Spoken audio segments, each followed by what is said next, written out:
et lelo Dagumuda Nzamba Zouye, mais comment dire que ça la Nzamba Basimba Kisité, la Simba Répé Kisité, frère Christian Paya Zali, ah, les bossons habitués à cercle, il dit que nous avons solo na Simba Kisité. Mais dans le monde, on vraiment satanisme est ma casse. On va pratiquer la mine de l'eau à fétiche. Mais l'eau est bien à ma gamme, l'eau est bien à ma gamme au Toloba. Nous avons monté chef à ma gamme. Et ce que Simbi peut bâtir si on a, dans le jeu, on va aller à Mokoro. Oyo, ce que Tiki a monté, il n'y a pas un zambété, Mokoro, Oyo, Tiki a monté.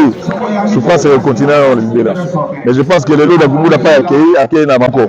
Bon, il y a des missions sur la Gagna 4, il y a souci à frère d'Agumouda, frère Christian, bon, il y a des missions sur la mission qui a 4. La 4 organisation de la mission de Bello va participer, la 4 sa contribution. Donc, c'est ça.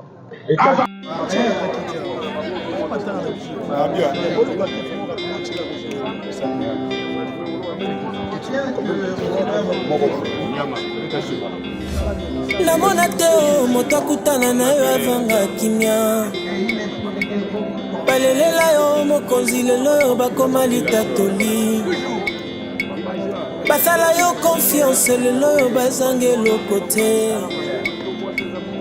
yawe na bomoi efandelo akondima na ngai namona teo motakutana na yo azanga kimia balelela yo mokonzi lelo bakoma litatoli basala yo confiance lelo bazange lokote yawe na bomoi efandelo akondima na ngai azali yawe azali yawe akausikizoli ya bapasi nanga apesi ya motamokile pesaka te azali yawe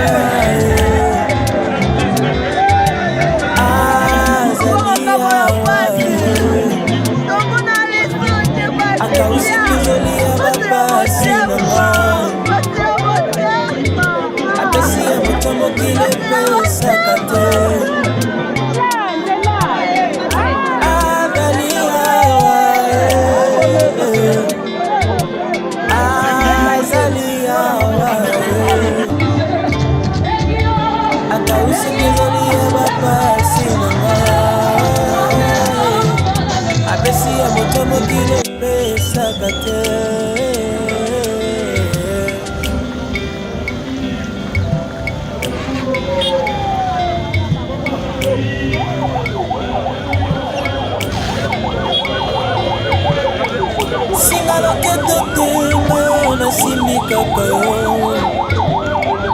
assurance akobonga occasion eutipa na yo nayembi na efengo na libota na ngai yo nde nzambe yawe na bomoi moyoki ya mafage olinanga kanisa mpe baoyo nanukuta moni pole te salela bango po telongo tobumba mbela yo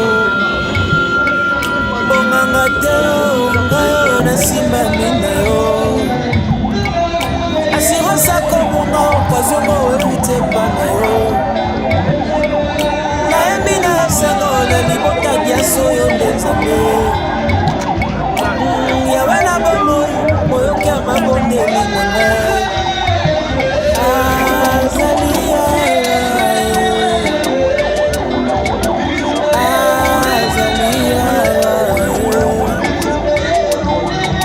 akausikizoli ya bapasi nanga apesi ya motomokile pesaka te azali yawe azali yawe akausikizoli ya bapasi nanga apesi ya motomokile pesaka te azali yawe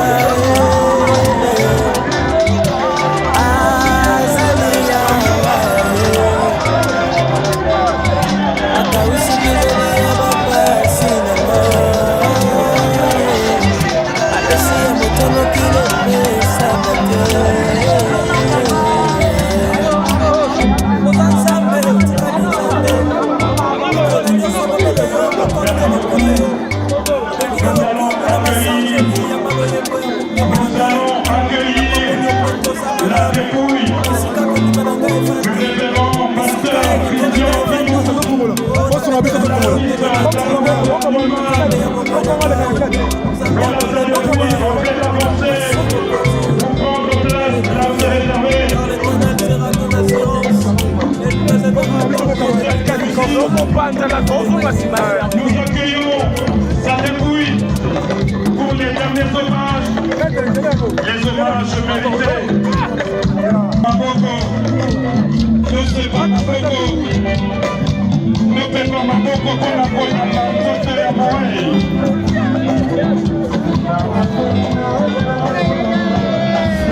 namona te moto akutana na yo avanga kimia balelela yo mokonzi lelo bakoma litatoli basala yo confiance lelo bazangi eloko te yawe na bomoi efandelwa kolima nanga namona te moto akutana na yo azanga kimia balelela yo mokonzi lelo bakoma litatoli basala yo confiance lelo bazangi eloko te yawe na bomoi efandelwa kondima nanga azali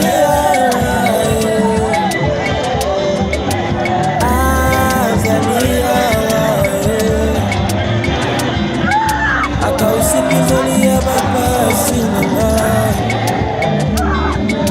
apesi ya moto mokili epesaka te azali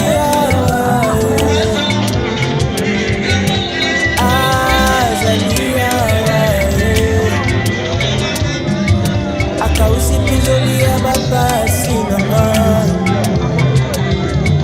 apesi ya moto mokili epesaka te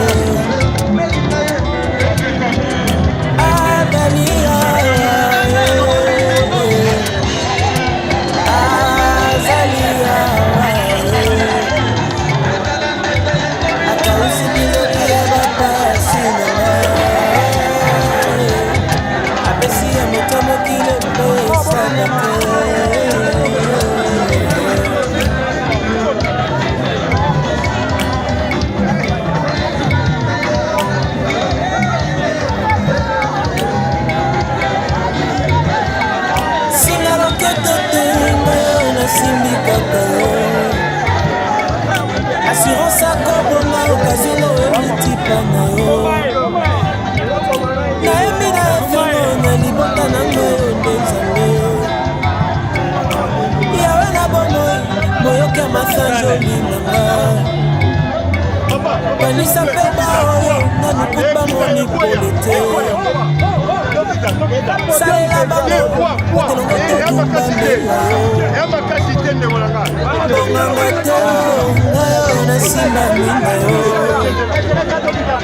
assurance akobonga okazonga oitepa na yo nayembi na esengo na libota biaso yo nde nzambe yawe na bomoi boyoki ya mabondeli na ngai azali awa merci beaucoup à l'orchestre azali awa akausipizoli ya bapasi nanga apesi ya moto mokili epesaka te azali awa azali awa akausipizoli ya bapasi nanga apesi ya moto mokili epesaka te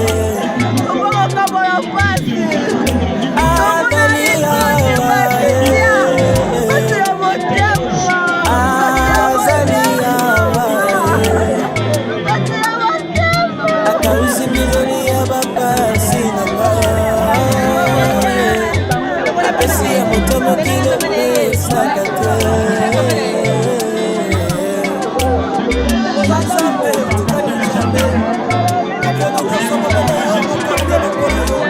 Nzela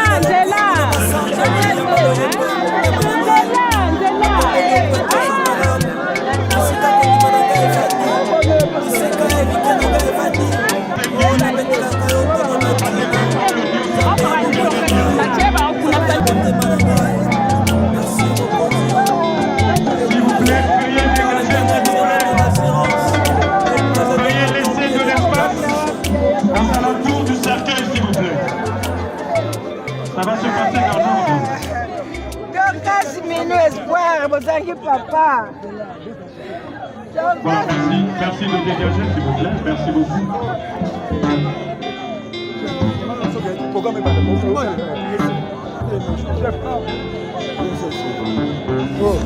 namona te moto akutana na yo avanga kimia balelela yo mokonzi lelo bakoma litatoli basala yo confiance lelo bazangi eloko te yawe na bomoi efandelwa kondima na ngai namona te moto akutana na yo azanga kimia balelela yo mokonzi lelo bakoma litatoli basala yo confiance lelo bazangi eloko te yawe na bomoi efandelwa kondima na ngai azali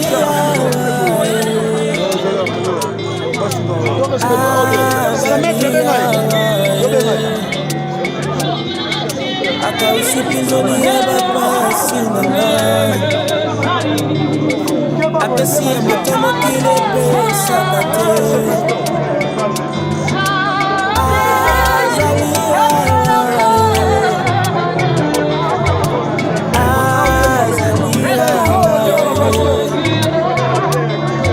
akausipinzoni ya bapasi na ngai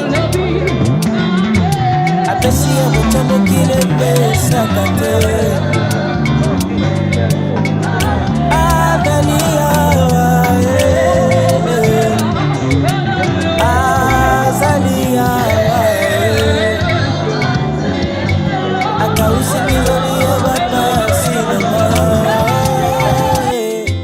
apesi ya moto mokili epesaka te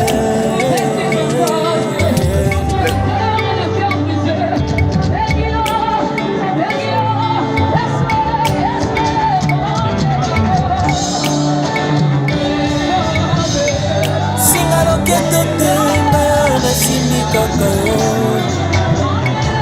assurance akobonga okazengo euti pana yo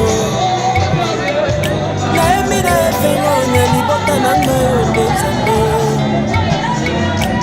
yawe na bomoi moyoki ya masanjoli na ngai kanisa mpe baoyo nanukuta moni pole te salela bango otelongo tokumbamela yo bonganga te yo ngayo nasimbami na yo assurance akobonga occasion ngo euti epa na yo nayembi na esengo na libota diaso yo nde nzambe yawe na bomoi moyoki ya mabondeli na ngai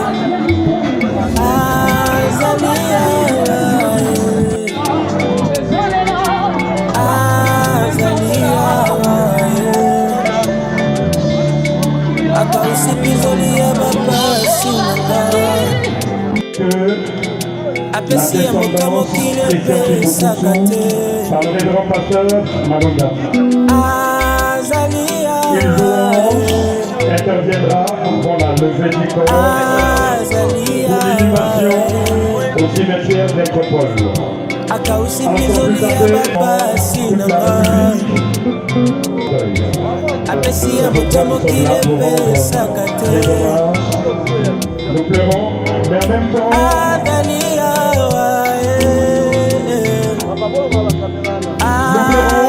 la disparition de notre bien-aimé. Aujourd'hui, c'est que nous sommes réunis pour célébrer sa vie, pour célébrer ce qu'il a été pour nous. Comme vous le savez, il n'a pas vécu en vain, il a marqué son effort à travers son talent musical. Avant de se consacrer au travail, au service sacerdotal. Avant de donner le micro au révérend pasteur, je prie au propriétaire du véhicule immatriculé 0322 AB, David Toko. Je m'en vais lui céder le micro pour nous exhorter. Henri Togo. C'est le révérend Henri Togo. Il va prendre le micro pour l'exhortation. Merci beaucoup. Shalom. Hein? Shalom. Le chemin de toute la terre est pour tout le monde. Chrétien ou païen, le chemin de toute la terre est pour tout le monde. Riche ou pauvre, le chemin de toute la terre est pour tout le monde. La grande question vient de le Seigneur. Ce qui chemin est comme tournayo. C'est ça la grande question de ce matin. Ce qui est comme un tour là, inaugurer chemin la même chose c'est écrit dans le Seigneur. Ce qui chemin comme un tour là. Les secrets vont avoir encore quand il y a un chemin. Ce qui n'a pas bon,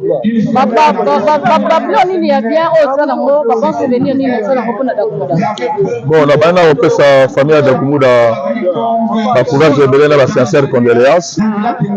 Et puis Dakumuda c'est un frère à moi, tout le monde est bien. Il y a participé à cadre de Konabiso, musicien Mouné Namboka.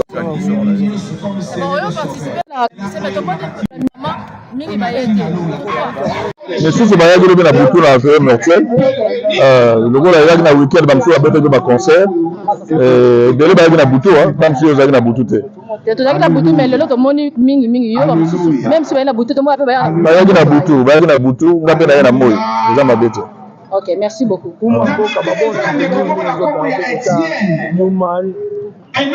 Newman afanda déjà comme camarade ya bien azaki na biso na kata Kinshasa boye azaki misa munene nde to benga na ngamba munde babela mokili azaki misa munene et lelo Dakumuda nzamba zuye mais akoma kutaka kosala nzambe na malamu ya di nyonso tokosala sela mokili oyo tobosana elonga nzambe te tobosana bolama nzambe te et je suis sûr que nzamba zuye atiki libota na ye na famille na ye na maboko nzambe.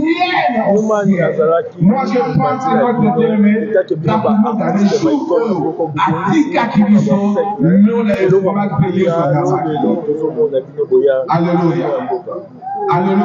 oui, merci d'abord dans le ministère de la Culture et des Arts, la soutien à soutenir Bisso parce que Dakumuda a mis Mouné Namboka et lelo Nzamba Zuye la Moussa Naye, je pense que nous sommes Zaboboto déjà.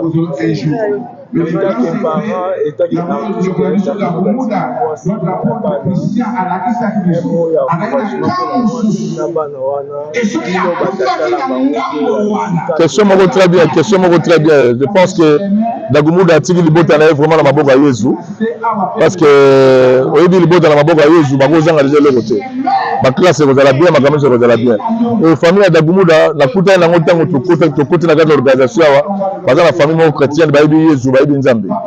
Et tu as un frère moko za la Michel et puis tu as un frère moko Samuel.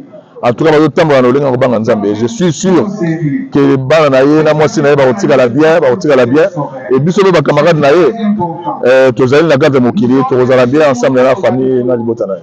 Musique beaucoup quelque part pendant que nous pensons là que nous faut là que nous fait qu'à diamba ba américain ba obu pompo azokure d'occuper et ça la monde musical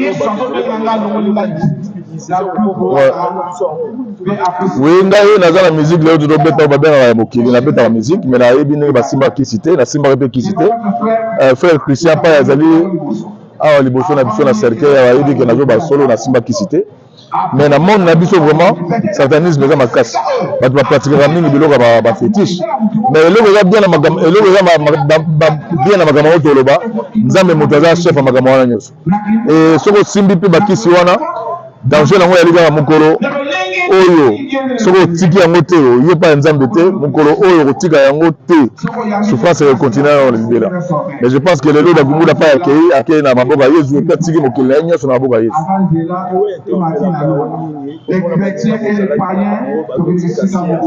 liwe ezali mpona biso nyonso moto akotikala te la fois passé na bani tokutana bandeko mosusu na matanga ya ndeko Sedin liwe eza mpona biso nyonso moto akotikala te. C'est pour cela faut koyeba kotambola koyeba kofanda malamu nayebisaki bino dernièrement ke boza bapartenaire mais ndenge partenaire na biso na biso na bino mosalama ngambo na bino ekoti division mingi ekaboli mpe biso mingi donc tozala bamoko toyeba nini tokomema mboka na biso ya Congo bomoni mboka ya Congo nde lelo tozala baproblème division eza makasi ya kosala te moyekuti tosala mosala bomoko eza te donc na Yesu masiya nde tokozala bomoko surtout bino bapartenaire na biso fo tozala bomoko boyebake bamisie nyonso bazalaki na kati ya makambo ya susi ya frère Ndakumuda frère Christian boyebake biso nyonso bamisie tozalaki na kati ya organisation bamisie mpe bele baparticipe na kati ya contribution donc c'est ça.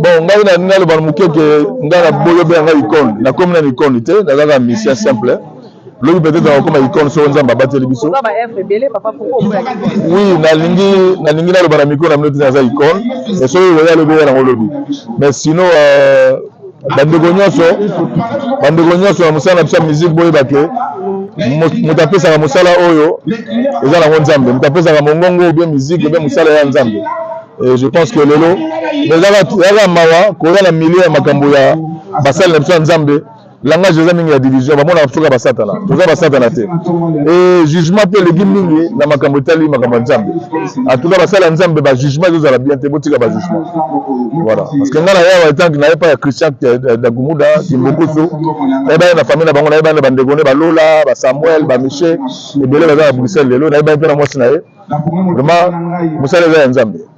Voilà, merci na honorable na biso Zano Binanu a honoré biso azulaki biso ba instrument azuli biso cercueil azuli biso makambo ebele Zano Binanu pa ozali nzamba batela ba bakisa so mingi na misala.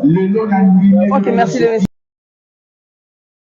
Beaucoup Kindu Christian Ndakumuda Newman est décédé le 22 décembre 2024 aux cliniques universitaires de Kinshasa. Fils de Kimbukusu, de Félicien Kimbukusu et de Clémentine Mungongo, tous décédés.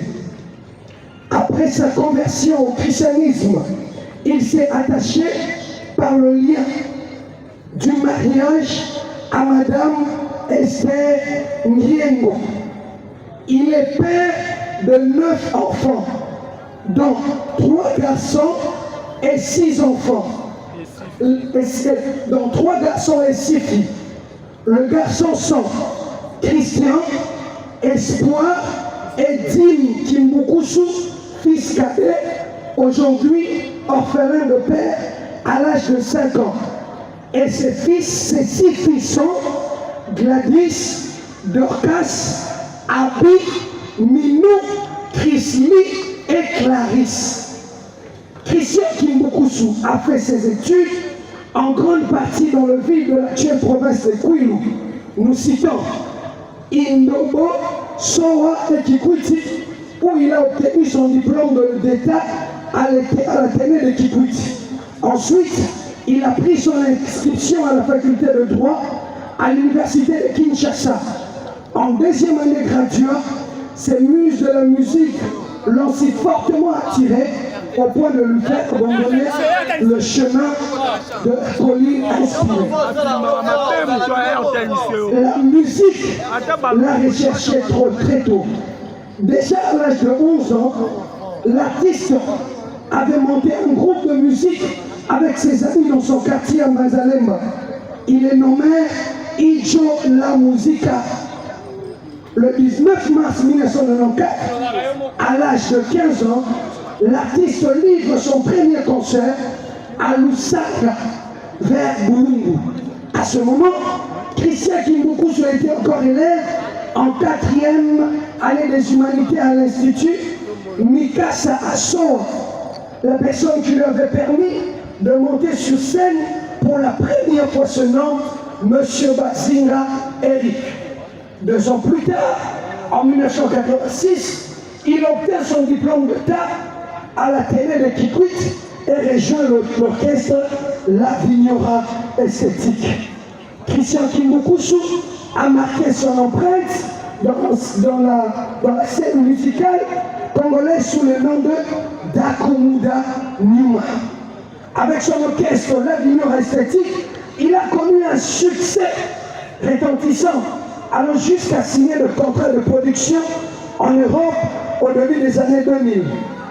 Réputé pour son charme et son style unique, il a offert à la musique congolaise des chansons et des danses inoubliables qui ont enflammé les pistes de danse et qui ont marqué des générations.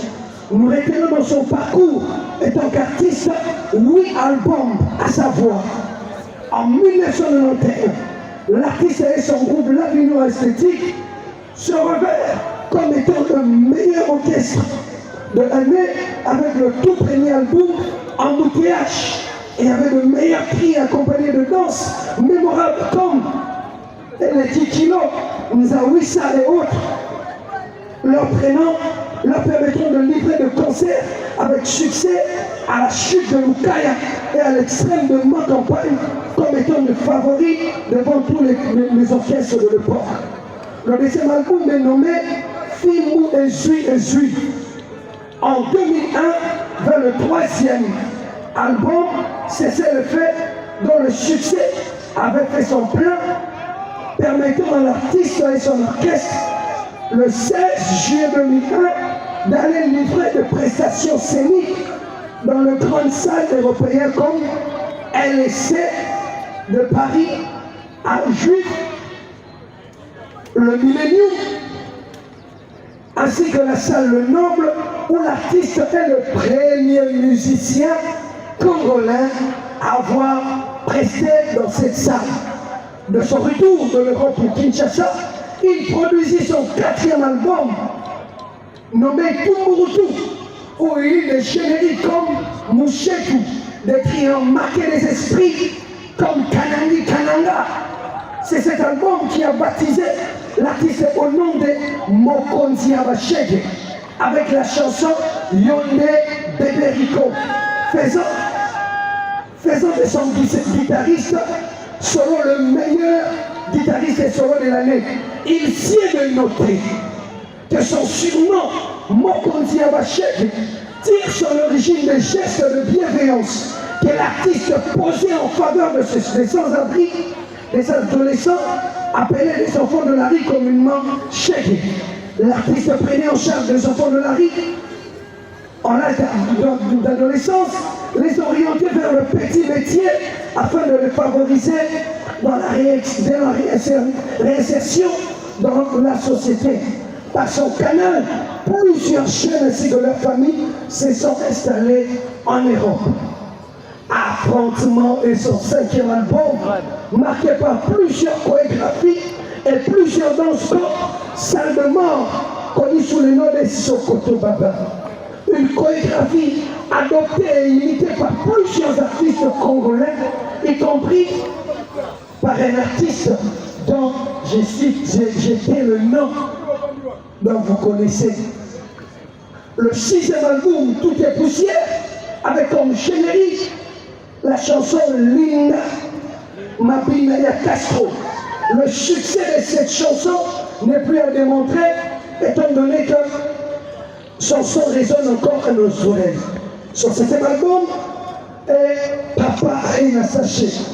Ces ondes ont résonné jusqu'au niveau de célébration de juin en Afrique, à l'exemple de la célébration de Samuel Eto'o lors de la finale qui lui opposait le Milan face à Mazembe. Clé du Bonheur fit son dernier album, décrit comme Balabala, na 500 francs à Pamba. Dakumuda a fait le cri comme Wewa, ainsi de suite. Il a livré plusieurs prestations scéniques de grandes envergures en Afrique, à Luanda, à Cabinda, en Angola, à Libreville et à Brazzaville. Je m'en vais chuter. En 2012, Dakumuda Nyuma opère un tournant décisif dans sa vie, abandonnant sa carrière musicale pour se concentrer entièrement à Jésus-Christ. Devenu pasteur, et il a dirigé l'église Christ Ministry et a fondé la FECOQUEC, Fédération des communautés chrétiennes pour l'évangile et le conseil. Décédé le 22 décembre 2024, Christian Kimbukusu laisse derrière lui un héritage musical et spirituel considérable.